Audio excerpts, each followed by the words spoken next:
Qu'est-ce qu'on a fait de notre vie? Est-ce qu'on a écouté notre prophète sallallahu alayhi wa sallam? Est-ce qu'on a écouté sa parole? Est-ce qu'on a suivi son modèle? Et chacun de nous doit voir l'écart entre la parole du prophète sallallahu alayhi wa sallam, son comportement, et ce qu'il fait. Est-ce qu'on s'est approché du prophète sallallahu alayhi wa sallam ou est-ce qu'on s'est éloigné de sa parole et de son modèle? Pour nous faciliter ce test, cette évaluation, je vais vous exposer certains hadiths du prophète sallallahu alayhi wa sallam. Ces hadiths du prophète sallallahu alayhi wa sallam, pourquoi? Pour que chacun de nous fasse son propre jugement. Chacun juge son action avant d'être jugé le jour de la résurrection par Dieu. Donc, mes frères et mes sœurs, voici votre prophète qui vous parle. Sallallahu alayhi wa sallam. Le premier hadith que j'ai choisi, Al-Muslimu man salima al-muslimuna min lisanihi wa yadihi. Le musulman est celui qui agit de telle façon que les musulmans soient épargnés du mal qui peut venir de sa langue, de sa bouche et de sa main. Ça veut dire pas de nuisance verbale et pas de nuisance physique. Pas de nuisance verbale et pas de nuisance physique. Rapporté par l'imam al-Bukhari. Rapporté par l'imam al-Bukhari. Donc c'est un hadith authentique. Je n'ai pas vérifié est-ce qu'il a été rapporté aussi par Muslim, mais l'essentiel, Bukhari, c'est authentique. Et le livre le plus proche ou le plus authentique chez les musulmans après le livre de Dieu, c'est celui de l'imam al-Bukhari. Donc le prophète sallallahu alayhi wa sallam a limité le musulman dans celui qui ne fait pas du mal aux gens par sa bouche ou par sa main, soit par l'acte ou par la parole. Et chacun de nous voit à travers ce hadith, est-ce qu'il est musulman ou n'est pas musulman. Attention, si on connaît quelqu'un qui fait beaucoup de mal par sa bouche, qui fait par ses paroles, qui fait beaucoup de mal par ses actes, par sa main ou autre, on ne doit pas dire il n'est pas musulman. Je dis attention, parce que sinon on devient comme les kharijites ou les mu'tazilites qui ont exclu celui qui commet l'erreur majeure, etc. Il est éternellement en enfer et tout. Donc nous, on n'est pas des kharijites, on ne peut pas exclure quelqu'un de l'islam, c'est grave, donc attention. Mais on va dire c'est un musulman pervers, on va dire c'est un musulman qui n'a pas 100% d'islam, ça veut dire il est musulman mais seulement son œuvre, sa morale, etc. n'est pas, ou son islam n'est pas complet.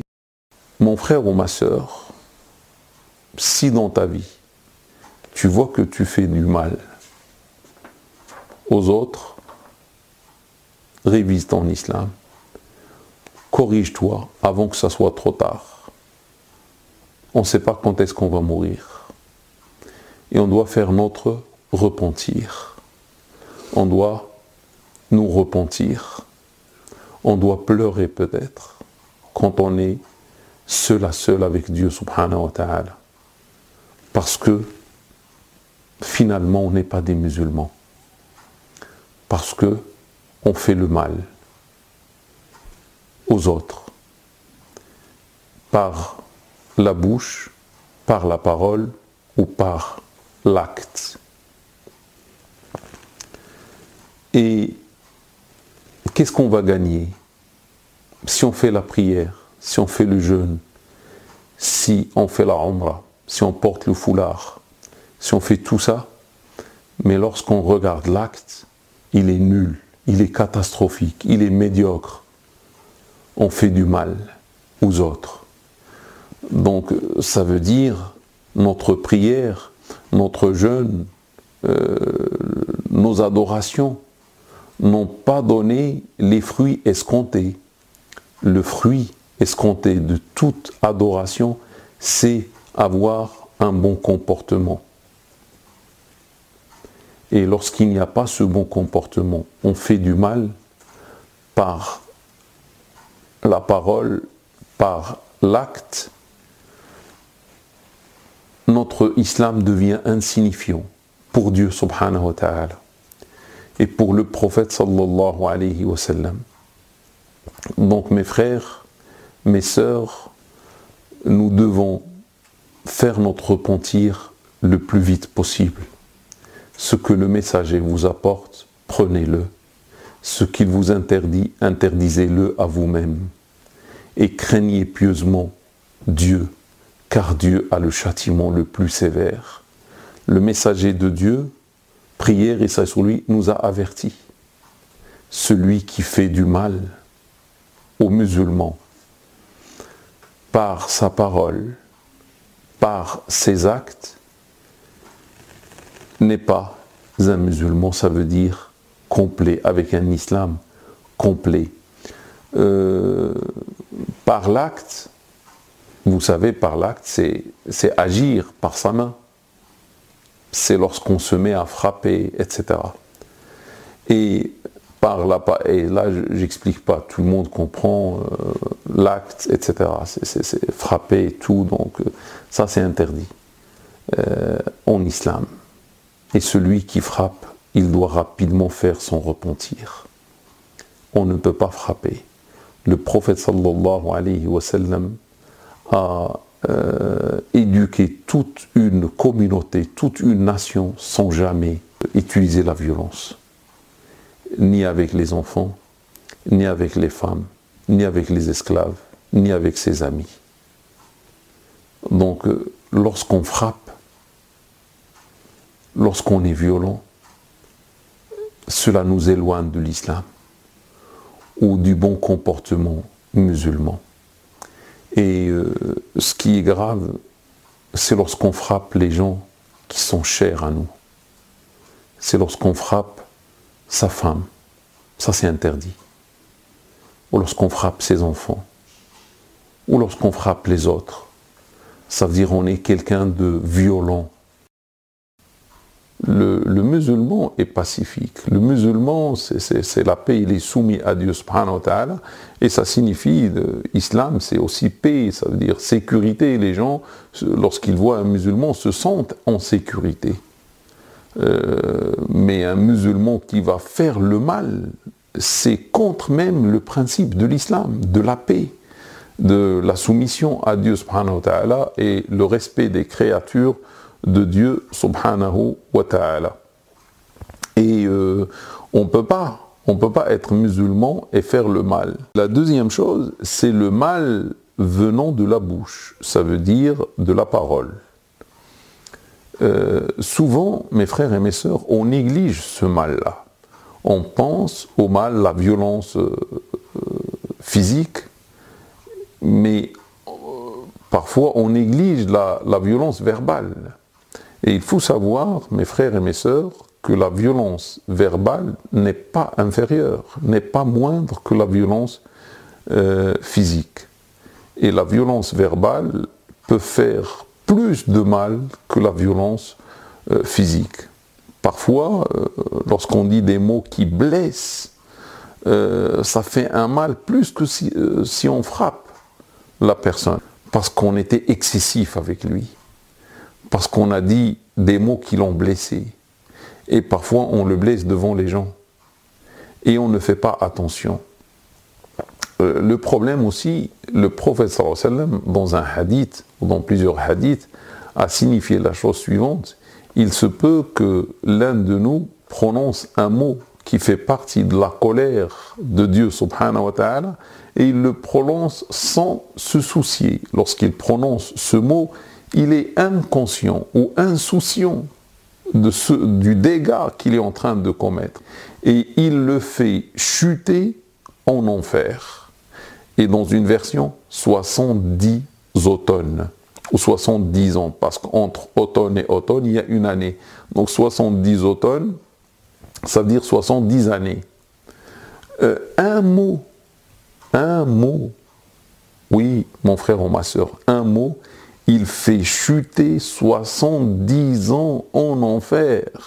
Ça veut dire, imaginez quelqu'un qui est né aujourd'hui, un jour il va voir les cheveux blancs, il a 70 ans, et tu vois, c'est beaucoup, une durée de vie de 70 ans. Celui qui est,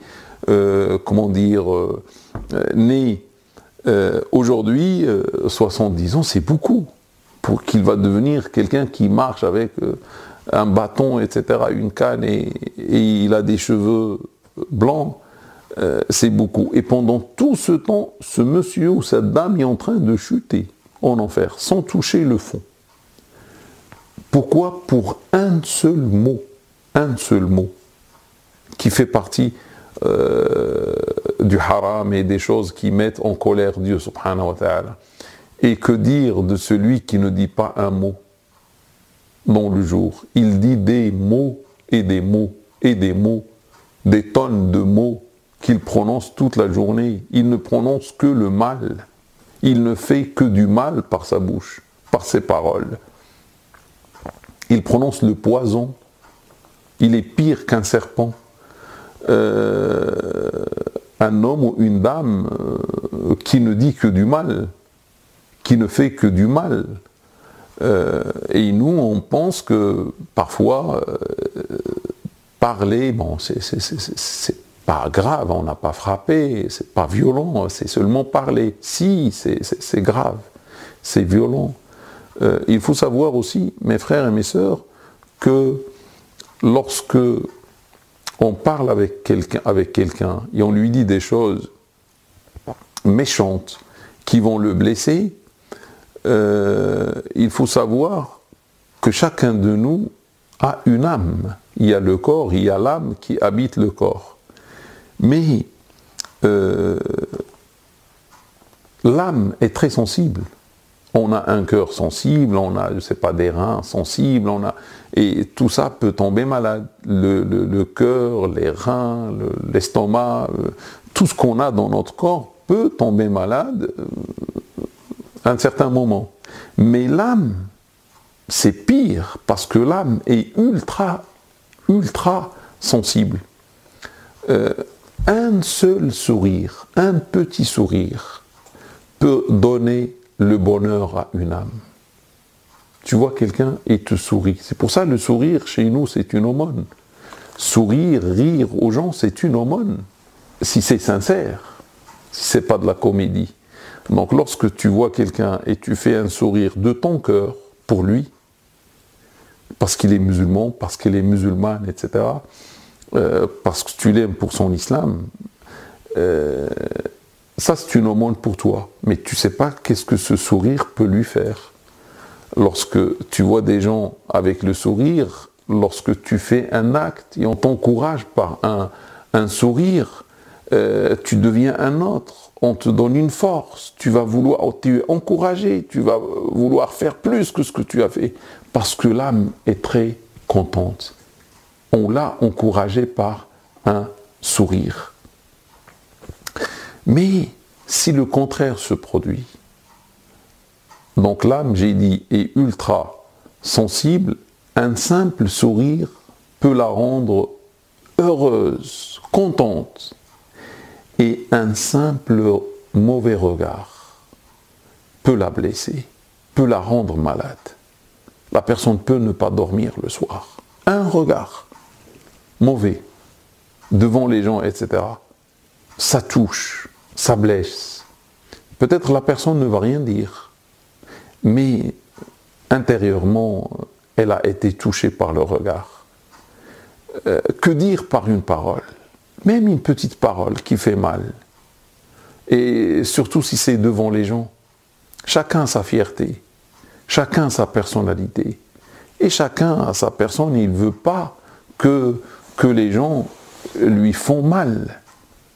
Donc, épargnons, mes frères et mes sœurs, notre mal. Parce que tout simplement, en faisant le mal, on s'éloigne de l'islam. Et on n'a pas le comportement d'un musulman.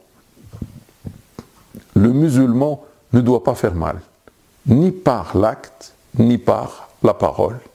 Le musulman laisse les gens en sécurité. Comme il vient, il les trouve peut-être heureux, il repart, il les laisse heureux.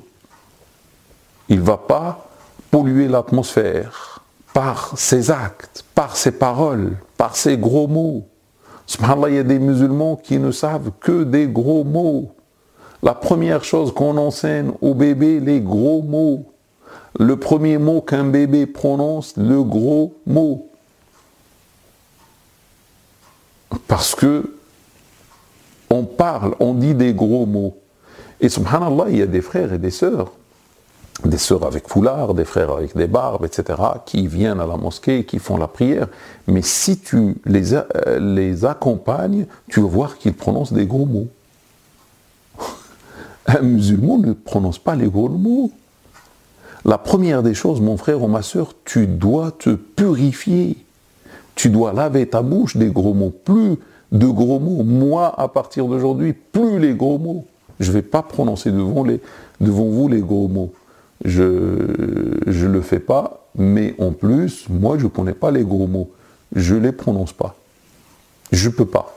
Ça, c'est un engagement entre moi et Dieu. Je ne prononce pas les gros mots. Jamais. Et si on veut dire une remarque à quelqu'un, etc., on peut lui dire tout ce qu'on veut, mais d'une bonne manière et avec des mots sains, des mots corrects. C'est pas la peine d'utiliser les gros mots. Je peux faire remarquer à quelqu'un que je ne suis pas d'accord avec lui, mais sans dire les gros mots. Il va comprendre, les gens comprennent. Hein. On n'a pas besoin des gros mots. Les gens comprennent que tu n'es pas d'accord, tu n'es pas content, etc. Tu peux te défendre, tu peux dire ton avis, tu peux dire tout ce que tu veux, mais sans toucher à la fierté ou à la personne de ton frère ou ta sœur. Dire les gros mots, il faut enlever. Insulter, non. On n'insulte pas les gens. Normalement, mes frères et mes sœurs, la première personne qui est concernée par ça, c'est tes proches. On ne parle pas des gens. Lorsqu'on parle comme ça, souvent on pense aux autres. Mais souvent avec les autres, on est gentil. Hein. Souvent avec les autres, lorsqu'on est dehors, on est gentil. On a 10 sur 10. Lorsqu'on pose la question, Foulan a un tel ou un tel. Oh, très bien, il est souriant, il est gentil, il est mashallah et tout, ah oui. Mais lorsqu'on parle avec la femme, elle va dire le contraire. Lorsqu'on parle avec le mari, sur sa femme, il va dire le contraire. Lorsqu'on parle avec les enfants sur les parents, ils vont dire le contraire. Lorsqu'on parle des parents sur les enfants, ils vont dire le contraire. On est surpris lorsqu'on entend le témoignage des proches qui connaissent la personne qui fait la comédie devant nous dehors. Donc mes frères et mes sœurs, si on a une attention à faire, c'est avec nos proches, les êtres qu'on aime normalement et qui nous aiment. On ne doit pas être violent avec eux, ni verbalement, ni physiquement. Et c'est ça l'islam. Et vive l'islam. Et on fait ça pour Dieu. On fait ça parce qu'on est musulman. On fait ça parce que Dieu nous a dit, méfiez-vous, craignez pieusement Dieu. Ce que le messager vous apporte, suivez-le. Ce qu'il vous interdit, interdisez-le à vous-même. Et méfiez et craignez pieusement Dieu, car Dieu a le châtiment le plus sévère. Tu veux pas, attends-toi au châtiment sévère. Tu veux faire du mal, attends-toi au châtiment sévère. Le vrai mal va venir de la part de Dieu, subhanahu wa ta'ala. Il y a quelqu'un qui fait le mal et qui dit, oui, le problème, je fais le mal, je suis vivant, je suis bien, j'ai les moyens, j'ai ma famille, j'ai tout. Mais mon frère ou ma sœur, tu es en train de faire le mal, c'est vrai. Seulement, tu ne sais pas que le mal de Dieu a pris sa direction vers toi. Le mal appelle le mal. Et le mal a pris sa direction vers toi, seulement tu ne sais pas quand est-ce qu'il va s'abattre sur toi. Seulement tu ne sais pas quand est-ce que ça va te toucher. C'est pour ça que tu te permets, ça veut dire tu ne connais pas Dieu, tout simplement. Tu es un ignorant en quelque sorte. Tu ne connais pas comment Dieu agit. Est-ce que tu penses que tu vas faire le mal et Dieu te laisse? Tu fais le mal à gauche, à droite, à ta femme, à ton mari, à tes enfants, à tes parents, à la société autour de toi, et Dieu te regarde. Dieu est avec nous, il nous regarde, il nous écoute, il va te laisser comme ça. À un certain moment, il va te punir. La flèche du mal est déjà tirée, a quitté son arc. Et tu ne sais pas quand est-ce que cette flèche va te toucher. Et quand ça va te toucher, tu vas regretter tout le mal que tu as fait. Au lieu de regretter, repens-toi maintenant. Et arrête le mal. Et laisse les gens tranquilles, s'il te plaît. Donc, le premier hadith, le musulman est celui qui épargne les musulmans du mal venant de sa bouche et de sa main. Et mes frères et mes sœurs, si on constitue cette société où il y a la paix, il y a la sécurité, autour de moi il y a des musulmans qui ne font pas du mal. Ça va être magnifique, non?